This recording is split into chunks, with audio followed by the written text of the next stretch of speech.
The cameras were already rolling on the Family Feud stage when Denise Carter walked to the center podium, looked directly at her opponent, pressed the buzzer, and then turned to Steve Harvey and said 11 words that stopped a live television taping cold. "Before we play, I need to say something on camera." The audience went still. Steve's hand froze on the podium. His smile disappeared, and what Denise said in the next 4 minutes would be viewed 287 million times, trend on every platform for 9 straight days, and permanently change the life of a woman who had been invisible for 17 years. It was a Tuesday in late October, and the Family Feud studio in Atlanta smelled the way it always did. Hairspray and lighting heat, and something electric in the air that came from 300 people pressed into a room where anything could happen. The Lawton Company team walked out first, 5 of them in matching burgundy shirts with the company logo printed on the chest. They were laughing, easy, comfortable, the kind of group that had rehearsed confidence their whole lives. Denise's team came out second, her sister Keisha, her Aunt Gloria, her cousin Marcus, and her co-worker of 6 years, a woman named Patrice, who had driven 14 hours from Memphis just to be there. They wore white. Denise had picked the color herself. She told her sister it was because white was clean. Keisha knew it was something else. She noticed the way Denise straightened her back when she walked out, the way she lifted her chin in a way she hadn't done in a long time, not since before. Steve did his opening banter, something about Memphis barbecue and Keisha's eyebrows that got the audience going. Denise smiled, but it didn't reach her eyes. Patrice, standing at the far right of the podium, glanced over at her friend and thought, "She's here for a reason." She didn't know yet what was coming. Nobody in that studio did. Denise Carter had worked at Lawton and Associates, a mid-sized regional marketing firm in Charlotte, North Carolina, for 17 years. She started as a junior copywriter at 24, and by the time she was 38, she was the senior creative director of the Eastern Division. She had written campaigns that won the Firm 4 Regional Addy Awards. She had managed a department of 11 people. She had never missed a deadline. She had never been written up. She had received the company's Internal Excellence in Leadership Award twice, in 2018 and 2021, both times presented by Richard Lawton himself, who shook her hand in front of the whole company and said Denise Carter makes this firm better. She had believed him. For a long time, she had believed him. The beginning of the end started on a Monday morning, March 14th of last year, in the large glass-walled conference room on the 4th floor. Denise had been in that room 1,000 times. She had run presentations in that room. She had defended budgets in that room. She knew every squeaky chair and every temperamental projector bulb. She walked in at 8:45, 15 minutes early for the senior leadership briefing, set her laptop on the table, poured herself a coffee, and waited. Richard Lawton came in at 9:02 with 3 other senior executives, all men, all white, all wearing the same expression of studied casualness that very powerful people wear when they are about to do something they have already decided they are comfortable with. He took his seat at the head of the table without making eye contact with Denise. That was the first thing she noticed. In 17 years, Richard Lawton had never walked into a room and not looked at her. The meeting was about a new account, a national retail chain, $4.2 million in projected billings, the biggest opportunity the firm had ever pursued. It was the kind of account Denise had spent her entire career building toward. She had already drafted the first 12 pages of the creative concept. She had talked to Richard about it informally in the hallway 3 weeks earlier, and he had said, pointing at her, "Denise, this one has your fingerprints all over it." He stood at the head of the table and introduced the account. Then he said, We're going to put Greg on the lead. Greg Paulson had been with the firm for 4 years. He was 31. He had never led an account above $800,000. He was sitting 2 seats to Denise's left, and when Richard said his name, Greg's eyebrows went up in what might have been surprise, but Denise would never be sure. She said, calmly, "Richard, I've already started developing the creative brief on this one. We discussed it." Richard smiled, not at her, at the table in general. "We want a fresh perspective on this account, Denise. I'm happy to co-lead," she said. "I think Greg's going to be a great fit," Richard said. And then Derek Malone, the VP of Client Relations, said something that made the room go quiet in a way it hadn't before. He leaned back in his chair, clicked his pen twice, and said to no one in particular, not even to Denise directly, as if she weren't sitting right there with a coffee cup in her hand and 17 years in the room, "The client is pretty traditional. They like working with certain types." Denise set her coffee cup down on the table. She looked at Derek Malone. She looked at Richard Lawton. Neither of them looked back. She did not cry. She did not raise her voice. She did not grab her laptop and walk out, though everything in her body wanted to. She sat through the remaining 47 minutes of that meeting. She took notes.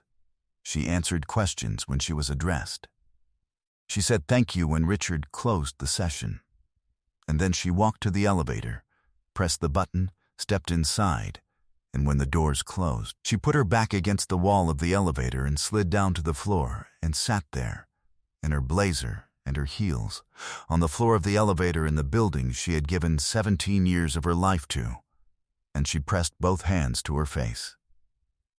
She didn't tell her daughter Aaliyah what had happened. Aaliyah was 12, perceptive beyond her years, and the two of them had a standing ritual. Every Monday night, Denise cooked pasta, and they sat at the kitchen table, and Aaliyah would tell her everything about school, and Denise would talk about work, and they would talk until the dishes had been dried and put away. That Monday night, Denise cooked the pasta. She smiled when Aaliyah came in talking about a math quiz.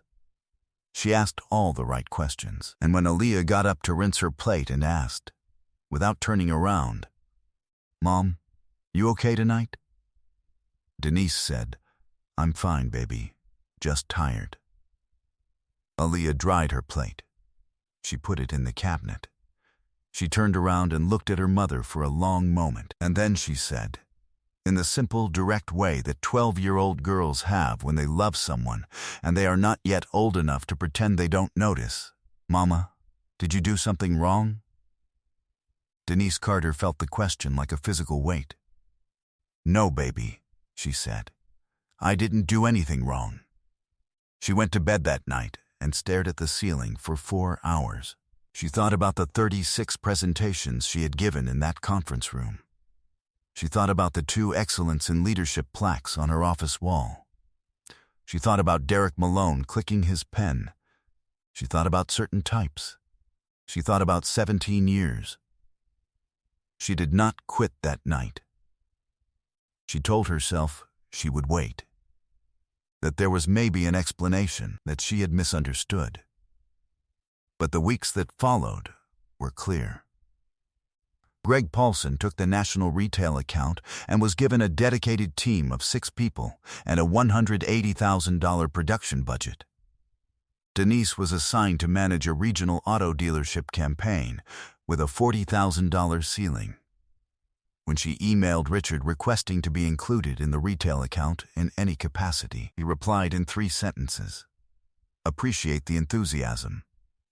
Let's give Greg room to run. Plenty of other opportunities ahead." She filed a report with HR in April.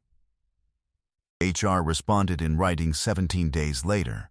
"After a thorough review, we found no evidence of discriminatory practices in the account assignment process." The letter was signed by a woman named Karen Webb, who had once told Denise at the company holiday party that she was such an articulate speaker. She hired an employment attorney. She gathered 17 years of performance reviews. Every single one exceeds expectations. She printed the email chain. She documented every meeting. Her attorney told her that employment discrimination cases were difficult and slow and expensive, and that the best outcome, even in a strong case, was often a settlement that didn't fix anything for anyone still inside that building. Denise sat with that for a week. She thought about what fixing something actually meant. She thought about Aaliyah, who was going to be 13 in the fall. She thought about what she wanted her daughter to see. And she applied to be on Family Feud. She applied because she had watched the show for years. She applied because she needed something. Not the money, though. $20. €20 would cover Aaliyah's first year of high school at the private arts magnet school she had gotten into, and Denise was quietly trying to figure out how to afford. But she applied mostly because she wanted, just once, to be in a room where somebody with a microphone would have to look at her. And she was about to get something she had not planned for at all. But nobody in that studio, not Steve, not the producers, not even Patrice, knew yet what Denise Carter was carrying onto that stage. Steve gave the signal to begin the first round. The studio lights were hot and bright. And that was when Denise stepped forward, put her hand on the buzzer, looked at the cameras, and asked for the floor. The studio fell completely silent. Steve Harvey turned to face her fully. His hosting instincts, refined across 30 years of television, told him to redirect, to keep the show moving, to joke the moment away. He did none of those things. He looked at Denise Carter, and something in the way she was standing, perfectly still, both feet on the floor, chin up, hands steady, made him step back from the podium and give her the room. She spoke for 4 minutes and 17 seconds. She did not shout. She did not cry. She named the company. She named Richard Lawton. She named Derek Malone. She said the phrase certain types the way a person says it, when they have been saying it over and over in their own head for 7 months and they need it to exist out loud in the world. She said that she had filed with HR and gotten a form letter. She said that she had 17 years of performance reviews that all said the same thing. She said that she was not there to hurt anyone. She said she was there because her daughter had asked her if she had done something wrong, and she needed her daughter and her daughter's daughter someday to see that the answer was no. She stopped. The audience of 300 people did not applaud. They did not move. They sat in the particular silence that fills a room when something true and heavy has landed in it. Steve Harvey placed his cards on the podium. Slowly, his smile was gone. He took off his glasses and rubbed his eyes. He turned to the audience. He turned back to Denise. He walked 3 steps toward her and stopped. "Stop everything," he said. Not to Denise, to the room, to the producers in the booth, to the cameras. A stage manager stepped forward from the wings. Steve held up one hand. He said, "We're going to stop this game for a minute. Right now. Network or no network. Producers or no producers. We are stopping." He walked the rest of the way to Denise. He stood 2 feet in front of her. He looked at her for a moment without speaking. Then he said, quietly enough that the boom mic almost missed it, "You came here for your daughter." Denise didn't answer. She didn't have to. Steve turned to the cameras. He said, "I want to talk to everyone watching at home. Because I was this person, not in a boardroom, but I know what it feels like when someone looks right through you because of what you look like. I was sleeping in a 1976 Ford Tempo, showering in gas station bathrooms. And I can tell you that the hardest thing The thing nobody tells you is not the hunger. It is walking into a room and watching people decide you aren't worth their eye contact. Denise Carter has been decided against in that room for 17 years. And she came here. She stood up straight. And she told the truth. He stopped. Then, you don't owe him that. The studio fell completely silent. But Steve wasn't done. He turned to his production assistant at the edge of the stage. He pulled out his phone. I'm going to make a call. I know this has never happened in the 45-year history of this show. I'm doing it anyway. He called his business manager live on the Family Feud stage, in front of 300 people and every camera in the building. He put the call on speaker. He said, Denise Carter. She's a senior creative director in Charlotte, North Carolina. I need you to get me 2 people, a top employment attorney in her market, retained today, and get the partners at the Lawton firm on record that someone from this office called. He listened for a moment. He said, That's right. Today, he ended the call. He wasn't finished. He turned back to Denise and told her that whatever the prize money was for the episode, both families were walking out with the full amount. The competing team, Richard Lawton's cousin, had been on the opposing team, a coincidence that had taken the producers 3 hours to verify in the post-show chaos. They crossed the stage. All 5 of them. The cousin, a woman named Bethany who had driven in from Greenville, put her hand on Denise's arm and said, I'm sorry. I'm so sorry about what happened to you. The audience watched 2 teams who were supposed to be competing stand together on a game show stage, and something in the room shifted into a frequency no studio had experienced before. Steve stood with his back to the cameras for a moment. His shoulders moved. He was crying. When he turned back around, he said one more thing. He said, Greg Paulson didn't get that account because he was better. He got it because somebody in that room looked at Denise Carter and decided she was a certain type. And I want the Lawton and Associates account list to know that today. A producer rushed the stage. A different producer held her back. Nobody was sure what the rules were anymore. Steve Harvey had stopped being a host somewhere around the 3rd minute of Denise's speech and had become something else. Something that had no job title, but that the 300 people in that room recognized immediately. When the episode aired 11 weeks later, it had 61 million views in the first 48 hours. By the end of the first month, it had crossed 287 million. The hashtag, You Don't Owe Him That, trended for 9 consecutive days in 17 countries. Employment attorneys across the country reported a 340% increase in discrimination consultation requests in the week following the episode. 3 major corporations publicly updated their account assignment protocols within 30 days, citing the episode by name. 3 months after the taping, Lawton and Associates reached a settlement with Denise Carter. The terms were confidential, but her attorney later said in an interview that Denise was not made to make herself smaller. Greg Paulson resigned from the firm 2 weeks after the episode aired. Richard Lawton stepped down as CEO 4 months later, citing a desire to pursue other interests. Derek Malone's LinkedIn profile has been private since November. A year after the taping, Denise was named creative director of her own boutique firm, Carter Creative, which she co-founded with Patrice, the woman who had driven 14 hours from Memphis and stood on her right side at the podium.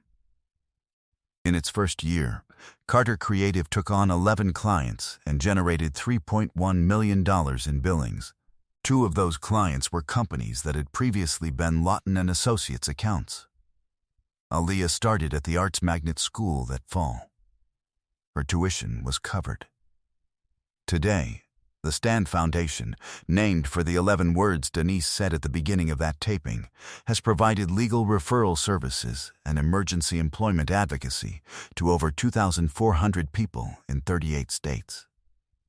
Its motto is printed on every intake form, taken directly from what Steve Harvey said on that stage. You don't owe him that. The foundation has raised $6.7 million since its launch, primarily through small individual donations from people who watched the episode and recognized something in Denise Carter's face. Steve Harvey spoke about Denise in an interview the following spring. He said, "I've hosted Family Feud for a long time. I've seen a lot of moments on that stage. But Denise Carter walked out there with 17 years of being invisible. And she stood there. And the thing that broke me wasn't what she said about her boss. It was that she said she came there so her daughter could see." He paused. "I know what it is to need someone to see you. I lived in my car. And I am telling you, I have never been more certain that what I was supposed to do was put that phone to my ear." 2 years after the taping, Steve and Denise spoke for the first time since the episode. He had a note delivered to her office, a handwritten card, 3 sentences. She called him the same afternoon. They talked for 47 minutes. She told him that Aaliyah had asked to write a school paper about what happened. She told him the paper was called "The Day My Mama Stood Up." He said, "Make sure she sends me a copy." She did. On the day the stand was taken on a stage in Atlanta, a 12-year-old girl in Charlotte was at school learning about angles and geometry. She came home to find her mother sitting at the kitchen table. Not crying, not angry, just still, with a particular kind of quiet that Aaliyah had never seen on her mother's face before. Not tired, not beaten. Something else. Something that looked, from the doorway, like the first full breath a person takes after a very long time of breathing shallow. Aaliyah set her backpack down. She sat across from her mother. She didn't say anything. She just looked at her.